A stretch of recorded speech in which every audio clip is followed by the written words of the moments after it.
One verdict is handed down. We've got another lawsuit pending, and several more have been filed. Realtors, how do we make sense of these commission lawsuits moving forward in our careers? It's Peter Chabris with Lockbox, and let's dive right into what should we be thinking about these lawsuits as we wind down the year and start preparing for 2024. The first thing is the right mindset, and the right mindset here is that change, guys, is inevitable.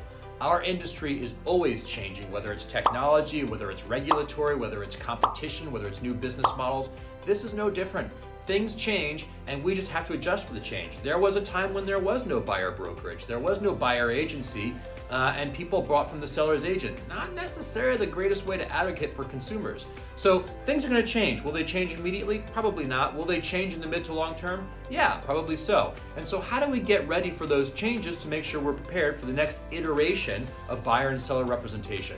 Well, the first thing is you've got to know your value proposition. I believe in the short to long term, we're all going to be using buyer broker agreements. And part of using a buyer broker agreement is knowing how to communicate your value, right? What do you do? How do you advocate? How do you make this person's journey better? How do you earn your commission? And what do you charge? We all know buyer agency and seller agency has always been negotiable, but we're going to need to be more explicit about how we're compensated and ultimately what we're compensated for and what our value is. And that ties into kind of my third bullet, which is we've got to be familiar with the buyer broker agreement.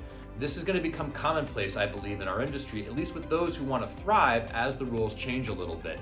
At the Chabris Group, we've used buyer agency agreements since 2016, and we have over a 90% appointment kept to a broker agreement signed ratio. And so consumers are more than happy to sign these things when they understand what your value is, how you're going to advocate for them, and how you're going to get paid. A better level of transparency, which frankly I think will help both the consumer and our industry in doing what's best for them and in earning our commission for the work that we do. So let's reset our mindset here. This is not the end of the world. This is just the most recent change in an industry that has a history of change. And it simply means we've got to know our value. We've got to be able to communicate transparently how we're compensated.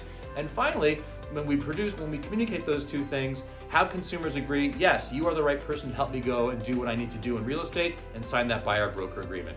And so if you're interested, email me and let me know if you'd like for us to do some sort of a workshop or a seminar on presenting and signing buyer broker agreements. I'll talk to you soon, guys. Thanks for your time.